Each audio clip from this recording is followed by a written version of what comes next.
good evening. Welcome to Vespers. We're going to get started, although the clock says we're an hour late. But we're a little bit under the gun because of the 6:30 auction going on. So we're welcoming Dr. Strayer once again for the last part of his three-part series. And we've also met this afternoon and given him a couple of dates in spring and a couple of dates for next fall as well to talk about another pioneer of the Adventist Church. So to get started this evening, please bow your heads with me. Heavenly Father, we thank you so much for being here with us, Lord. We ask your blessing upon Dr. Strayer, his willingness and his ability to come here and talk to us about the pioneers of the Adventist Church. We just ask you to be with those who could not be here tonight. We think of Elaine in a special way, Cooper Meisty in a special way, and we thank you for what you've done for him and others who need our prayers. Lord, be with us and guide us. And again, thank you for Dr. Strayer. In thy name we ask this, amen. Well, once again, it's a delight to be here, and we will try to wrap up around 6 o'clock so you can get to that auction. We're wrapping up our three-part series on how the pioneers reacted to personal testimonies from Ellen White, and John and Catherine Byington are our focus this evening. Then we want to take a few minutes, maybe 10 minutes, for your questions. You've been stacking these up for 4 weeks now, and so we'll have a little Q&A time about Adventist history. And then, of course, I want to water the seed concerning my Adventist Heritage Tour that we talked about the last 2 times. And in closing, just spend 3 or 4 minutes with a special treat. The origin of taps, because today, of course, is Veterans Day, and we want to do something special for our veterans. So we've got a full hour program here, so let's begin. First, with a brief review, you remember the 3-word description that I used for John and Mary Loughborough. Trust and obey, okay? Because when she sent them testimonies regarding health reform and dress reform for Mary and being more bold as a preacher for John, they accepted those testimonies and incorporated the counsel in their lives. Last time I was here, we talked, of course, about Uriah Smith and his wife Harriet. You remember the 3 words we used for them? He didn't exactly take kindly, did he, to criticism. And so Uriah Smith just resented it. But then after thinking it over, talking with Ellen White, he would relent, apologize, and see some light in what she had written, whether it was with regards to his lifestyle, he's such a workaholic, or the way they were raising their children, or whatever it was she counseled him with. All right, I'll give you 3 new words tonight as we look at John and Catherine Byington. And those words are hear, but ignore. Hear, but ignore. Like John and Mary Loughborough and Uriah and Harriet Smith, John and Catherine Byington first met James and Ellen White in the year 1852, when they held meetings in the Byington home in Bucks Bridge, New York. James was impressed with Byington and wrote in the review that our much beloved brother Byington, whom he referred to as one of the 3 firm friends of the cause and devoted laborers in northern New York, we expect great things of him. And so James rejoiced at the progress that he was already seeing in northern New York, and he appointed John as the review agent for that particular region. Now, at least twice during the 1850s, John Byington saw Ellen White in vision. The first time was in 1854, when James and Ellen White and J.N. Andrews met in the Byington home in Bucks Bridge. They were there for family worship. During family worship, Ellen was taken off in vision. And then after she came out of vision, she shared with this small group what the Lord had shown her about the proper observance of the Sabbath day and the special work that Elder Andrews was going to accomplish. The second time was in June of 1857, again at a worship service in the Bucksbridge area, this time in the meeting house that John Byington had built. John saw Ellen taken off in vision, and he watched Daniel Bordeaux pinch her nostrils and cover her mouth to prove to himself and others that indeed she did not breathe while having a vision. After witnessing God's blessings on John's ministry for 5 years in New York, that's 1852 to 1857, James and Ellen White invited him to move to Michigan to help them out. Loughborough had already made the move from New York to Michigan, and they wanted Byington out here to help with a growing swarm of dissidents, praising Byington as courageous, loyal, unafraid, thoroughly consecrated, and well-grounded in the Adventist message. James and Ellen White felt quite certain that this conservative, hard-working man could be relied upon. And I would say, from my writing of his biography, that their confidence in him was well placed. In the late 1850s and early 1860s, John Byington formed dozens of new congregations throughout the Michigan area. He used his considerable influence to combat heresy, to unify churches, to help choose the denominational name, to incorporate the Review and Herald Press, and to establish the Michigan Conference. In October of 1862, John Byington received ministerial credentials, and he would hold on to those ministerial credentials till the day he died in 1887, 25 years later. For many years, Byington served on the Michigan Conference Executive Committee. Impressed with his talents and his unsparing service, James White praised him in the review.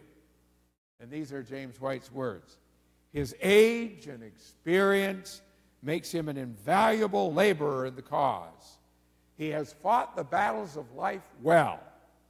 By his diligent hand, sound judgment, and correct habits, he has acquired a competency for this life, and to open his hands wide to the wants of the widow, orphan, and unfortunate, and for the cause of Christ." James White concluded by saying, "The labors of such a man are worth more to the cause than half a dozen of young striplings who think they are smart. The cause needs more men who have acted well their part in the world before they entered the ministry." Because Byington, during the 1830s and 40s, you will remember, had acted well his part in the world as a reformer in the Methodist Church, a leader in the Liberty Party, and an abolitionist agent on the Underground Railroad, delegates in 1863 elected him as the first General Conference president. During Byington's 2-year tenure, that's 1863 to 1865, he continued to enjoy the confidence of the Whites as he performed his administrative duties and preached throughout Michigan and northern Indiana. At Greenville, Michigan in 1863, he again witnessed Ellen White in vision. Now, Byington remained convinced of Ellen's divine gift to the end of his life. At the 1882 Michigan Conference session, Byington, who was then 84 years of age, voted to require all teachers and all ministers in the Michigan Conference to pass a thorough exam on Adventist doctrines and to demonstrate that they believe firmly in the spirit of prophecy. So that's the background. Now let's look at the Byingtons' reactions to Ellen White's testimonies. In June and July of 1859, John and Catherine received 2 testimonies from Mrs. White regarding their worldly, materialistic spirit and John's criticism of her husband, James White. Now, to understand these testimonies, it will be helpful for me to provide you with a little bit of contextual background. When the Byington family moved from New York to Michigan, they sold their dairy farm in New York for $3,820. 1 year later, John bought 340 acres of prime farmland near Ceresco, Michigan, for $5,700. In other words, $1,880 more than he had received for his farm in New York. Then he built a house, erected a large barn, and put up 4 outbuildings. The sale value of his farm in 1860, 3 years after he purchased it, was only $1,600. That's about 28% of what he had paid for it. Not until 1872 was John Byington's farm worth $6,435, or approximately $735 more than he had paid for the land in 1859. But John's focus on farming did not satisfy Ellen White.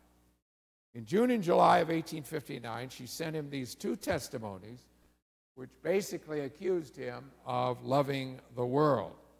The world is in your heart, she said, and to it you have sacrificed your noble calling. In vision, she had seen that the greatest cause or reason that has led you to doubt its being your duty to leave New York was temporal things. You had an income there that you do not have where you are. And if you do for the cause, you will have to sacrifice.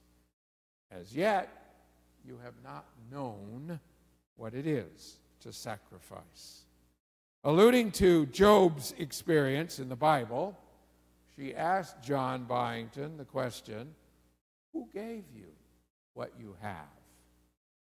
Who gave you strength and judgment to acquire it? That with it you might do good, aid in his work, and advance his glory. And then she warned him, I saw that the finger of God could quickly touch you. And like Job, you would be stripped of everything. Moreover, she had been shown that Satan was leading your mind to look upon the dark side, to encourage doubts and unbelief, and to live under a cloud, keeping your mind in gloom and unbelief. God was testing him, she informed him, to reveal to him his selfishness, his pride, and his distrust. In addition, she averred that all the best of your energy and your strength has been spent in your own service. Well, he manifested good judgment in temporal things, she said. He had let God's cause take care of itself, primarily because he lacked strong and active faith in the success of the message. Your interest has come in first, and the work of God, or the things of eternal interest, has been secondary. You study your interest and how you can save a little means, when you should be studying what is your best course to save your fellow man. In fact, through selfishness, she said, you are standing in your own light and in the way of the salvation of your own children. Consequently, God cannot come into your dwelling and set things in order there. You stand right in the way of the work of God. In conclusion, she urged John to seek God's forgiveness with strong cries and humble repentance, so that he and his children might be saved eternally in God's kingdom. But now we turn to John and Catherine Byington's reactions to Ellen White's testimonies. If the Byingtons responded in writing to Ellen White's 2 testimony letters, those letters are no longer extant. But we do know that they did not significantly alter their lifestyles or their attitudes. Based upon my reading of their letters, their diaries, their reports in the review, I can imagine that in private, John and Catherine may have raised several objections to Mrs. White's accusations. And so I'm going to play the devil's advocate here, put myself in the Byington shoes based on what I know they didn't do, and see if I can help us to understand some reasons why they didn't follow her testimonies. All right? Hear, but ignore. First of all, I can imagine that to her charge that they had become too absorbed in running the farm, John would probably have reacted this way. Well, you know, it requires the dawn to dusk labor of myself, my wife, my daughter Martha, and my 2 sons Luther and William to keep the farm going year after year. It's a very intense, laborious process to make a farm pay. And remember, they were running a commercial farm, not just a family farm. Second, to her statement that he did not know the meaning of sacrifice. Actually, prior to the creation of the Systematic Benevolence Plan in 1859, I suppose every traveling Adventist preacher knew the meaning of sacrifice simply because they didn't get a salary. They were dependent on people's gifts to supply their needs before 1859. It was the farm, actually, that paid for John's self-supporting ministry.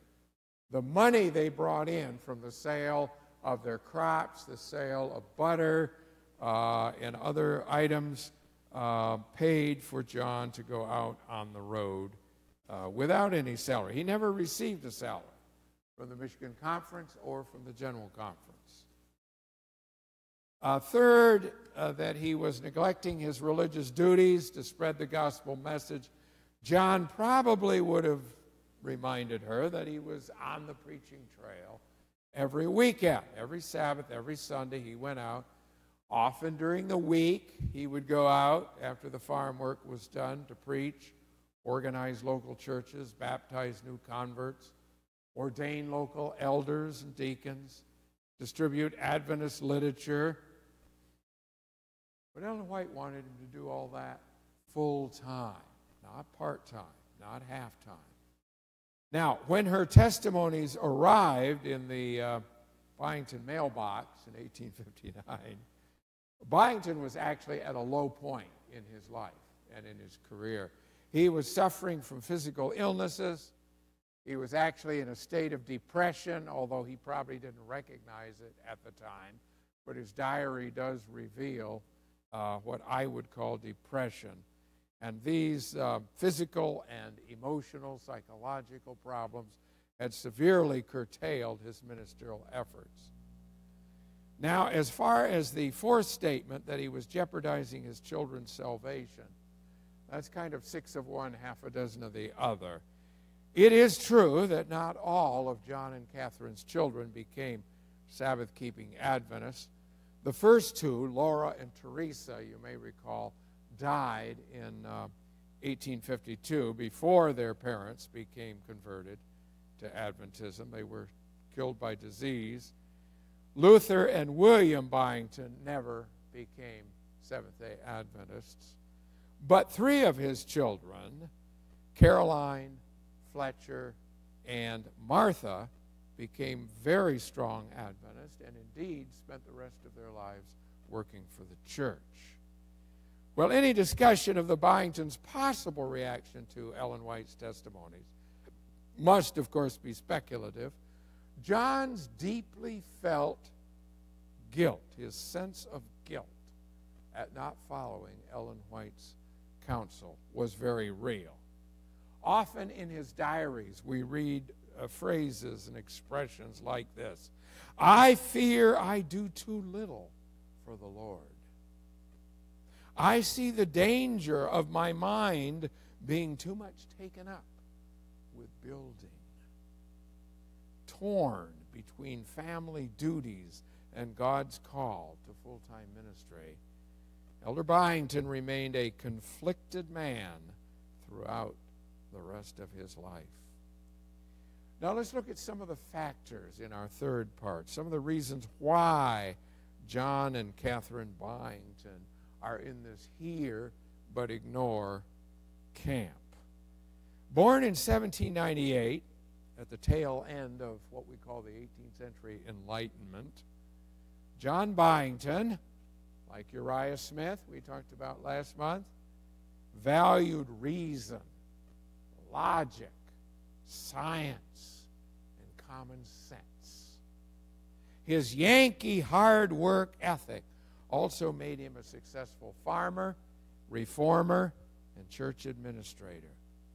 According to his view of life, it made no sense to abandon a successful farm and do ministry full time.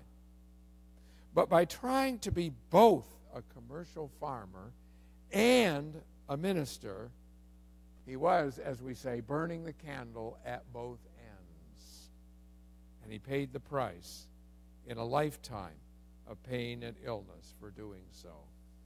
You see, part of the problem, I think, lay in the fact that neither John or Catherine Byington ever adopted the health reform message. We saw that the Loughboroughs did. Uriah Smith and his wife didn't. Neither did the Byingtons. Reading their diaries, it is evident that John and Catherine regularly ate beef, fish, chicken, suet, and hard cheese. They devoured huge amounts of sugar and molasses in the cookies, cakes, and pies that Catherine baked. In addition, the family drank tea, coffee, sherry, and cider, which, unlike cider today, which has preservative in it, fermented rather quickly in those days before refrigeration came about. As a consequence of poor diet and overwork, John suffered from a long list of aches and pains that you can be thankful you don't have. Coughing fits, congested lungs, abscessed teeth, chills, fevers, inflammation of the stomach, severe constipation, and arthritis. That's from his diaries. For her part, Catherine complained of rheumatoid arthritis, splitting headaches, asthma attacks, and chronic bronchitis. Aren't you feeling pretty well right now? Yeah, pretty well, pretty healthy. Well, Byington, like Loughborough and Smith, had converted to Sabbatarian Adventism in 1852. Unlike them, he had not participated in the Millerite movement, you recall, 1843 and 44. In fact, John Byington rejected William Miller's message and refused to believe that Christ would return on October 22, 1844. Consequently, unlike Loughborough and Smith, who were only 20 when they converted in 1852, John Byington was already an old man of 54 when he joined the Sabbath-keeping movement. So his lifestyle and his religious views had already been rather firmly set in the concrete.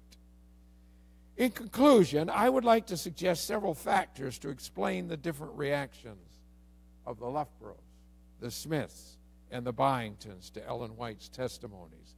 Kind of an overview, a wrap-up here. The fact that the Smiths and the Loughboroughs had accepted the Millerite message of Christ's imminent return meant, I think, that they had enjoyed a deeper Adventist experience. They had endured the crushing disappointment of October 22, 1844, and they had learned to sacrifice for the cause as a result of their going through the Millerite movement. Perhaps the more advanced secular education that the Smiths had enjoyed, particularly Uriah Smith, hampered his acceptance of Ellen White's testimonies more than the elementary schooling that the Byingtons and Loughboroughs had. Propinquity is undoubtedly another factor, I would suggest. The fact that John Loughborough was a full-time minister traveling frequently with James and Ellen White here in Michigan between 1854 and 1868 meant that he frequently saw her in vision, and he knew her well. Uriah Smith, who spent most of his time in the review office, and John Byington, who farmed full-time and preached part-time, had much less contact with Ellen White personally, and James as well. They rarely, if ever, saw her in vision. The if ever refers to Uriah and Harriet Smith. I've never read any instance in which the Smiths saw Ellen White in vision. Related to this, I think, is the fact that while Loughborough wrote scores of letters to James and Ellen White, Smith and Byington wrote very few letters to them. Consequently, they did not know James and Ellen White as well as John and Mary Loughborough did. Also, unlike Loughborough and Smith, John Byington never received a salary from the church. And I wonder if maybe, just maybe, this gave him a sense of independence, a feeling that he was beholden to no one, including James and Ellen White. Certainly differing temperaments also, I think, conditioned their reactions to Mrs. White's testimonies. Loughborough, the sanguine, gregarious, outgoing Irishman, desired to please everybody. And so he welcomed her rebukes and reformed his life accordingly. Byington, Smith is next. Smith, a melancholic, sensitive introvert, resented criticism from whomever it came. So he disliked Ellen White's admonitions and defended himself against them until further reflection, meditation, prayer led him to relent and accept them. John Byington, the self-made man, whose choleric nature made him an ideal choice for administrative positions, throughout his life faced political, social, and religious opposition with stony silence and a determination to follow his own path if convinced he was right. This kind of what I call focused stubbornness and a rather patriarchal attitude as well shaped his response to Ellen White's testimonies. I would also suggest that the health reform message in 1863 constitutes a litmus test gauging each family's relationship to the spirit of prophecy. John and Mary Loughborough eagerly adopted all aspects of the new health reform regimen. And doing that brought them into closer friendship with the Whites and helped them accept her testimonies in other areas of their lives. The Smiths and the Byingtons, on the other hand, never accepted the new dietary guidelines. Not only did they suffer lifelong physical ailments, but they also did not enjoy the close friendship with the Whites, nor were they as sensitive to Ellen White's personal testimonies. And finally, I think that each man's reaction to the message of righteousness by faith provides yet another litmus test of his relationship with the spirit of prophecy. You all know, obviously, Uriah Smith's reaction, 1888. very negative. He opposed the message of A.T. Jones and E.J. Wagner. His harsh words brought rebukes from Ellen White and a 7-year rift between them. Although John Byington died in 1887, 1 year before the famous 1888 Minneapolis Conference, a cursory review of his hard-hitting sermons, his legalistic articles in the Review, and his statement in his diaries that G.I. Butler and Uriah Smith were his 2 favorite preachers at the Battle Creek Tabernacle. I think it makes it pretty easy to predict whose side he would have taken at Minneapolis. Likewise, although J.N. Loughborough should have been at the General Conference session of 1888, it was one of the very few he missed in his life. He remained behind in California.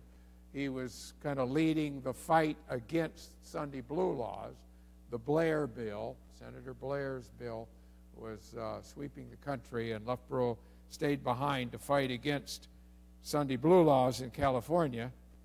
Nonetheless, my examination of Loughborough's grace-filled sermons, his grace-filled articles in our church papers, and his letters to Ellen White, particularly in the 1880s, leads me to believe that he would have taken the side of A.T. Jones, E.J. Wagner, and Ellen White at Minneapolis. Thus, although Loughborough, Smith, and Byington shared many, many similarities, a broad combination of factors, including age, temperament, background, education, career paths, finances, diet, and spiritual orientation, shaped their differing relationships with the spirit of prophecy. And by extension, I'm going to step on some toes here, those factors probably shape your reaction to Ellen White's writings today. So this series has not been all about Adventist pioneers and Adventist history. I hope that you have perhaps seen yourself reflected as in a mirror. Are you John and Mary Loughborough? Trust and obey. Are you Uriah and Harriet Smith? Resent, and then later relent. Or do you see yourself as John and Catherine Byington? Hear, but ignore. I think most of us would fall into one of those categories, and that's why I felt it was important that I follow up on Harold's suggestion that he gave us last year. I'm sorry he couldn't be here. I guess they're down in the South right now. But this has been recorded, and we all wish you well, Harold. And hopefully this will answer the questions you've raised earlier. All right, so let's take a few moments now for the questions. If you want to pull those lists out of your pockets that you've been writing down for the past 4 weeks, we're always happy to get questions. And I see the man with a mic there. Okay. Yep. Okay, good. Do you suppose Ellen would have sent letters of testimony to Paul the tent maker? Paul the tent maker? Yeah. You mean if they had lived at the same time period? The one who frequently mentions in the scriptures his self-support when he's visiting the churches. Yes. I don't think she would have criticized him for that. We actually don't find a lot of instances in the Bible where Paul was working on tents. I know we know he had that skill, but the one place I can remember where Paul worked on tents was when he was with Aquila and Priscilla, who themselves were tent makers. And he kind of paid his own way there, making tents. I think the difference between Paul and John and Catherine Byington is that Paul probably worked at tent making when he needed some money for food and clothing. The Byingtons were actually commercial farmers. They were trying to make a profit at farming. It wasn't just a family farm where they had 2 cows and a couple of horses and 4 acres of ground, you know, for a vegetable garden and what have you. No. No, they had hundreds of acres, and they were actually selling their wheat and their oats for profit, and they were selling milk, they were selling butter as far as Boston and New York City when they were in New York and Philadelphia. They were running a commercial business is what they were doing. And Ellen White felt that John really needed to be in ministry full time. So I would say that probably Paul was in ministry full time, but he didn't want to be a burden. He says that himself.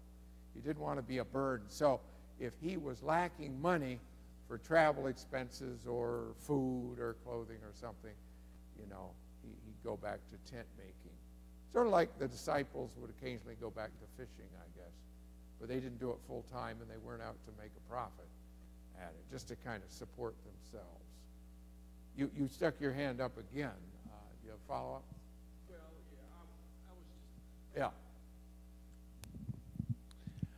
Would there have been a difference in that relationship and his desire, and probably we really don't know the answer to that, but would there have been a difference if he had received some kind of support somewhere else? You mentioned he never did receive anything from the church or the denomination. Yeah. And I believe that he probably made enough money on his farm so that he could turn it down. But where Ellen White is coming from in these 2 testimonies is you really should be full-time at ministry, because that's what God's calling you to do, not preach on the weekends and occasionally, you know, on the evenings during the week, and then farm full-time the rest of the time. I think that she probably would have encouraged him to go on salary so that he could actually be, you know, out there full-time preaching. But John had established himself as a commercial farmer for decades by the time he moved here to Michigan. That was what he knew best. And I don't think he was willing to give it up. And in that sense, you know, I think her criticism in her testimony is accurate. He liked the almighty dollar. He liked the money in the bank. The Byingtons were doing very well financially. And she's saying, you know, you really need to do ministry full-time. Go on salary. No, you won't make as much. But this is what I see as God's will for you, full-time ministry, not full-time farming. And I think the fact that Byington wrote so much in his diaries about his guilty feelings, he knew he wasn't following divine counsel full-time. He was guilty. He felt it. He felt it terribly. He kept saying, you know, I know I should do more. I wish I had done more, as he came to the end of his life in the 1880s. But, you know, he had some children to raise. He had a wife to support, and, you know, farming was what he knew. So he did it. Did I see a hand over here? I see some thinkers looking like this. Good, good, good. That's good. All right, Leanne. Well, I was born and raised on a farm. And I know what farming is like. It's a lot of hard work. It seems to me it's very difficult to make a lot of money back then. Yeah. I don't know if their bank account showed that or not, but it's a fine line between, because I know we were selling milk, but we also had to do that to buy other things. So, you know, it's, I don't know, I'm not sure just exactly just because they sold some things, was a big and commercial, or was it too, I don't know. Well, all I can go by, Leanne, to answer your question are the census reports. You know, every 10 years you've got a census. And the census reports show that they were making hundreds of dollars a year commercially. In a time when the dollar, to get today's purchasing power, you have to multiply it by about 25.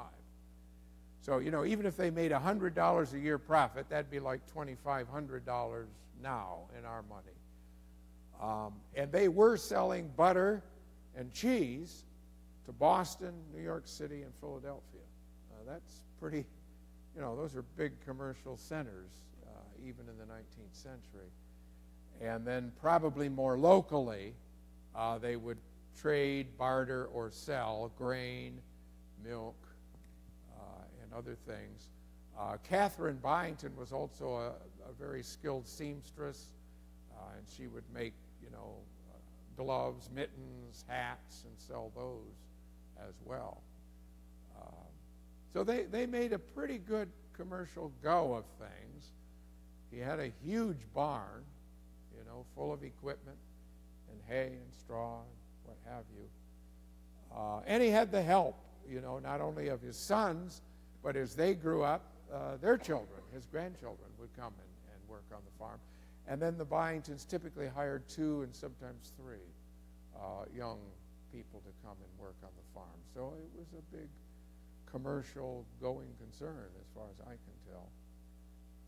But yeah, farming's hard work. I used to do it part-time on the Academy farm at Union Springs Academy, and I discovered that at 125 pounds, I wasn't built for it.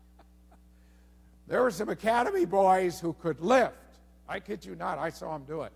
Lift 4 bales of hay. I struggled to lift 1 bale of hay. But the Foot boys, John and Daniel and Henry Foot, were farmers. They grew up on farms, big commercial farms, and they could lift 4 bales of hay. I don't even know how much that is. That's hundreds of pounds. Hundreds of pounds. Incredible. Yes? Where did you say they purchased that property at? The one in Michigan? Yes, the one in Michigan. When they moved to Michigan, where is Okay, that? maybe I misspoke here. Let's see. When the Byington family moved from New York to Michigan, they sold their farm in New York. A year later, bought, okay, that would be 1858. 1858. They bought 340 acres near Ceresco, Michigan. That's a little town southeast of Battle Creek. 1858. Yeah. 340 acres is a lot of land. And remember, there's no gasoline-driven machinery. There's no electricity. Yeah. That's a lot of farm. And that's horses and oxen and human labor. So they really needed every son and daughter they had to keep it going. Yes? Oh, I thought there was someone with a hand up over here. Okay. All right, does that empty the pot for now? All right, store up. Oh, there's another hand. Okay. Was there any indication about where Ellen White felt Mr. Byington ended up in terms of his life as far as his relationship, eternal relationship, let's put it that way? That's a good question, and I don't know that we have a definitive answer on her part. Obviously, she outlived him. He died in 1887. Funeral in Battle Creek Tabernacle. She was not there. She was in Europe. She spent 1885 to 1887 traveling around Europe with her son Willie, so she was not there. She undoubtedly heard about his death, and of course it was published in the Review, his obituary. But I tend to think that he probably ended up well. By today's Adventist mindset, we would probably call him a loving legalist. He wasn't a grace-filled kind of a person. Not like Loughborough, but he was deeply sincere and faithful in his tithes, in his offerings, faithful in going to church, faithful in his prayer life. In fact, you know, Byington was probably one of our leading pioneers for prayer. Often prayed during the day, not just morning and evening, but during the day when he could catch a break from work. He would go to a quiet place and pray. I rather hope to see him in heaven. He probably would be considered today a little rigid. You know, he was opposed to croquet when it was coming up through the American scene, and bicycles, you know, but, you know, Ellen White had some negative things to say about those things too, and so did Uriah Smith. So we today would probably be a little uncomfortable around him. But if you wanted somebody to pray for you, I think Byington's your man.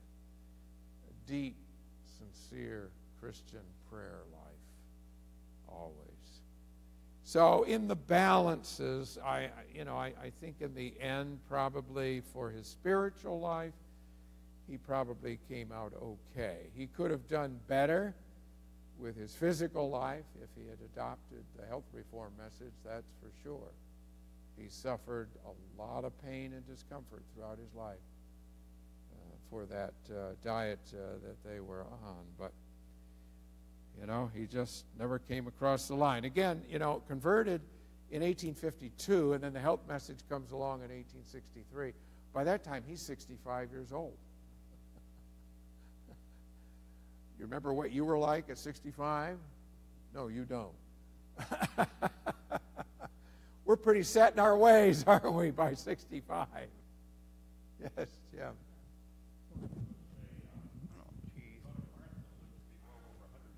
103.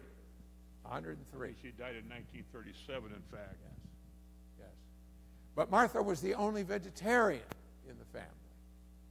Martha adopted vegetarianism somewhere around 1857, I think it was.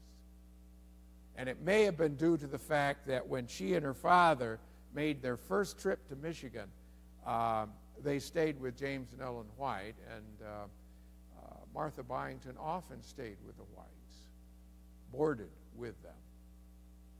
That may have been a strong influence on her acceptance of vegetarianism.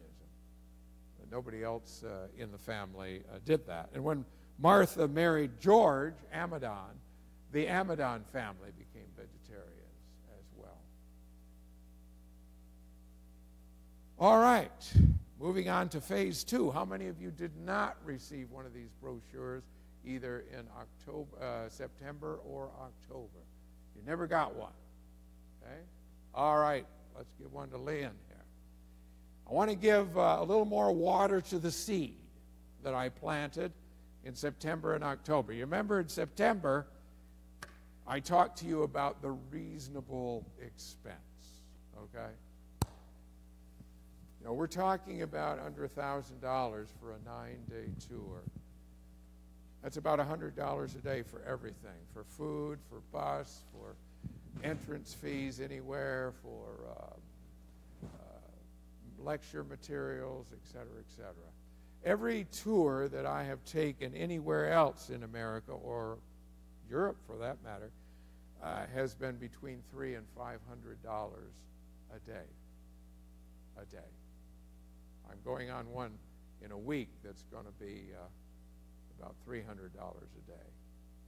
We're going to cover parts of Hungary, Poland, the Czech Republic, Slovakia, Austria, a little bit of southern Germany, and a one-week cruise down the Danube River. Don't you want to come along?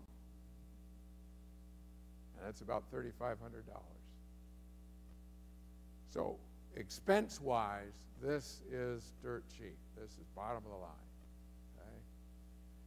Then the next time we met in October, I shared with you how deeply spiritually meaningful an Adventist Heritage Tour is.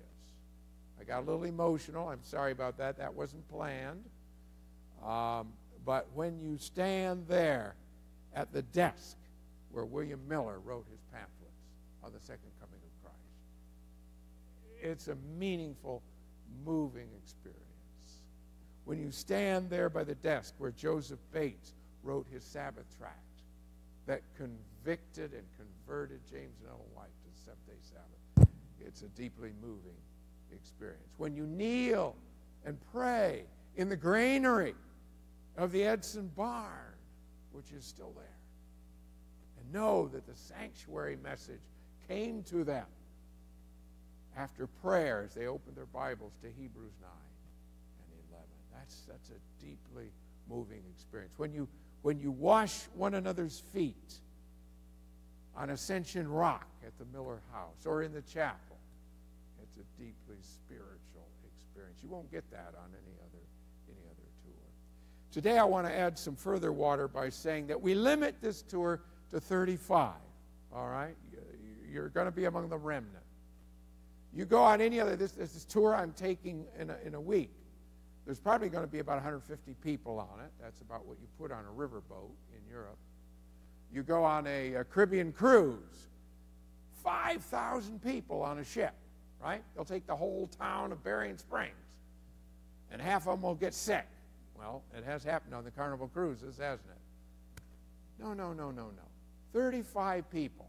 And if there's 5 or 6 going from Holland, you've got to step up. You already know 6 of those 35. And you know me. And you get acquainted with the bus driver. You get acquainted with Jesse and Susan Landis because they're the tour directors. And every day you learn 3 or 4 more names and you eat with them, right? We have worship together. And we're on the same bus. We go to the same places. You become friends. You bond. You know, this is fellowship. This is fellowship. You don't get fellowship on any other tour or cruise. This is a deeply heartfelt fellowship. You're going to make some new friends, right? Are you averse to that? No, I don't want to make any new friends. Wonderful people. And at the end of the 9 days, you know, I see people exchanging addresses, you know, postal addresses or email addresses or phone numbers. You know, let's keep in touch. Let's keep in touch. You know, you find that tie that binds, that becomes so deeply spiritually meaningful. That's what happens with 35 people, right? Not hundreds, not even 150, 35. So think of it in terms of its low cost, its spiritual benefits, and its fellowship. Fellowship. Plus, you don't have to worry about anybody smoking. You don't have to worry about anybody drinking. You don't have to worry about anybody swearing, unless there's some of you in Holland that do swear. All right. You don't have to worry about anybody doing drugs. You don't have to worry about any rock music. All right? And the films that we show on the bus, because we do have that capability of showing films, relate directly to the pioneers in Adventist history. See? So for those long stretches on the road, getting to New England and returning, we show some excellent, top-quality films that get you better acquainted with Adventist history, okay? And helping to fill in the time. So hopefully it's beginning to sound desirable. I know 3 people have already expressed a firm, serious interest here from Holland. That's good. I'm hoping for 6, but 3, we're halfway there. Take those brochures, pin them up on your bulletin board, pray about it, think about it, all right? Set aside a certain amount of money every month. I won't be seeing you again until April. So come April, we're going to try to reap some of the harvest, right? I've been watering the seed, but it's going to grow over the winter, right? It's going to grow. And we'll start reaping some harvest because I know Jesse and Susan would like to know how many from Holland and from Jackson, Michigan, are interested in going because it'll make a difference as to you know, how we connect together. You know, they bring the bus to Berrien Springs maybe, and the Holland people drive 1 hour instead of 4 hours down to Anderson, Indiana. I think that would be a better thing to do. Or what they've done in the past, if there are, 6 or fewer altogether, church members down there in Anderson just take you in, right, for the first night. Give you bed and breakfast, free. And then we get you to the bus at the Anderson school. So we'll see, it depends on how many are committed to going. But think about it, pray about it, because we won't do another tour. This is 2018 we're talking about. We won't do another tour until 2020. Are you going to be younger then? Are you going to feel younger then? Are you going to have a lot more money then? Probably not. Probably not. So think about it. This is September. The date is on there. September 9 through 16, 2018. Okay? So you might just mark that on your new calendar when it goes up in January and think about that. All right? All right. Well, today is November 11th. It's a special day, isn't it? Not only the Sabbath, but it's also Veterans Day. And so I brought something very special to share with you. How many veterans do we have? Do we have veterans here? Got Ken. I see Ken. 2, 3, 4. All right. We've got 4. Good, because I brought 6 of this. I want each veteran to have one after I've shared it with you. This is the backstory of TAPS. The origin of TAPS. This is a future column for the journal Era. I write a column every week, but this one is several years in the future because we're starting with the ancient world and working toward the present. And this focuses on the Civil War. All across America, on Memorial Day, thousands of citizens gather in cemeteries to honor the veterans who have made the ultimate sacrifice during times of war. At some point during these ceremonies, a bugler, or more and more often, a trumpeter, because they're running out of buglers. Some of you should take up the bugle. They're running out of buglers across America.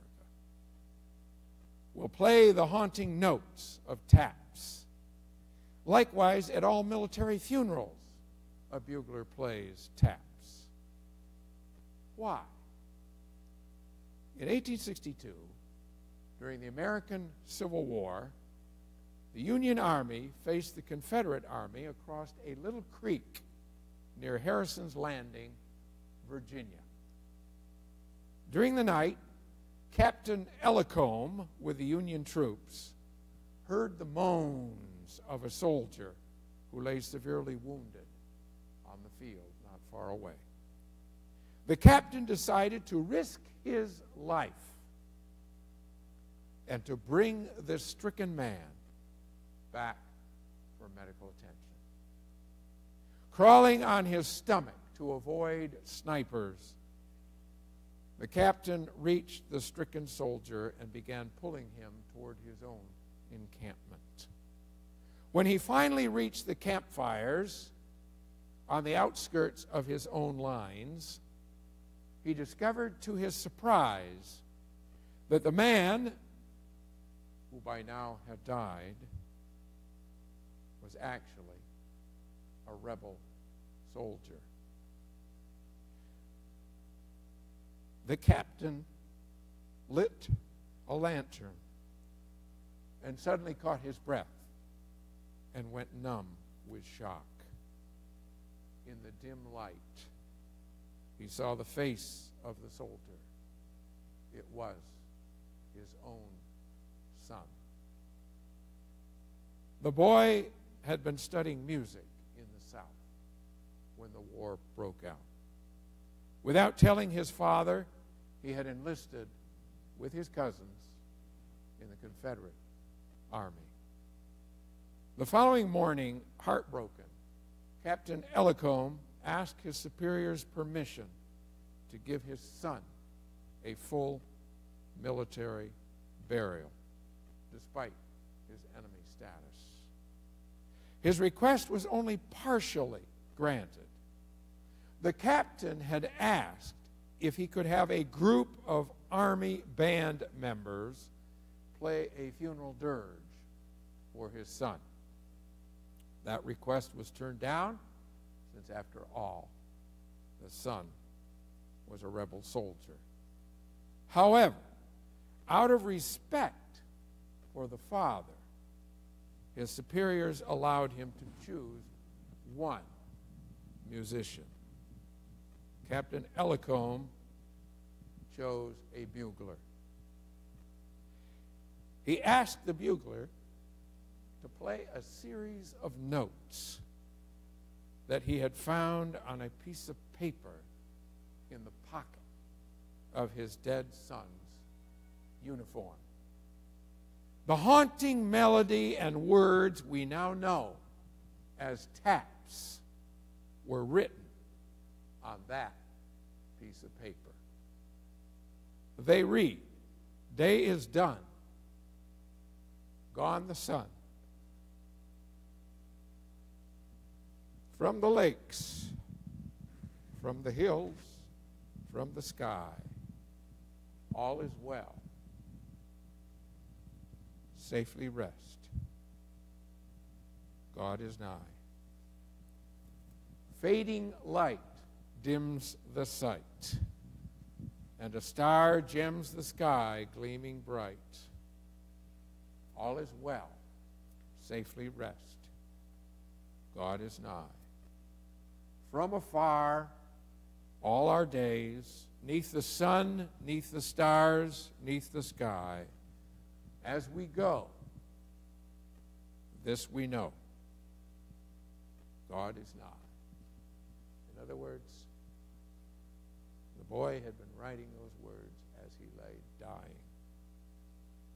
I hope that everyone who hears this message and hears this melody and these words will have a deeper respect for this song than they had before. Let us honor our military men and women serving our country. Let's pray for them. Let us remember those we have lost. The origin of taps. Thank you very much.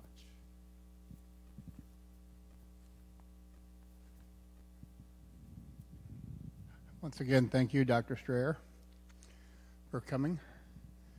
I cannot wait until April to see you again. This concludes our three-part series. Obviously, the next part will be a four-part series on Brother Haskell, I understand. S.N. Haskell. So that will start in April, and then one in May, and then we have him for October and November, one date apiece. So we... Huh? S.N. Haskell. Yeah. Okay. It's going to be a couple minutes before the doors open at the auction, but Vespers is over, and I'd ask you to please stand for closing prayer.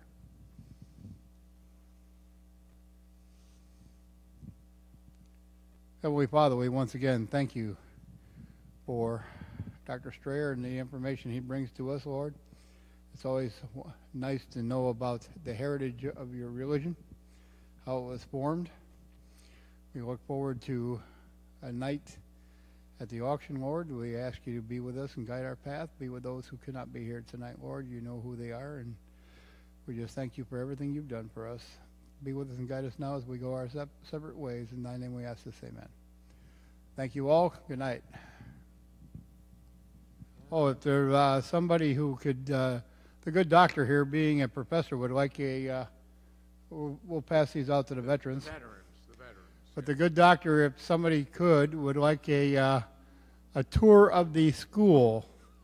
So if somebody could do that, we'd appreciate it. Thank you.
every morning when we have worship together on the bus, there's a new story. There's a story that deals with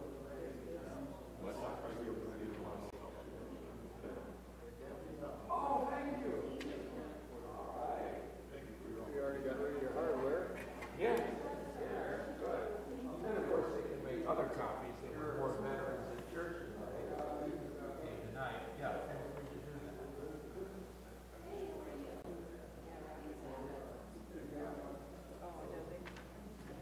I have a question. Are you waiting to go on that tour?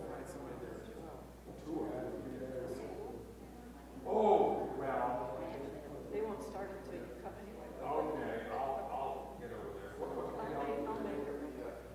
Ellen White's, I believe it's 191st birthday. A couple of days after Thanksgiving.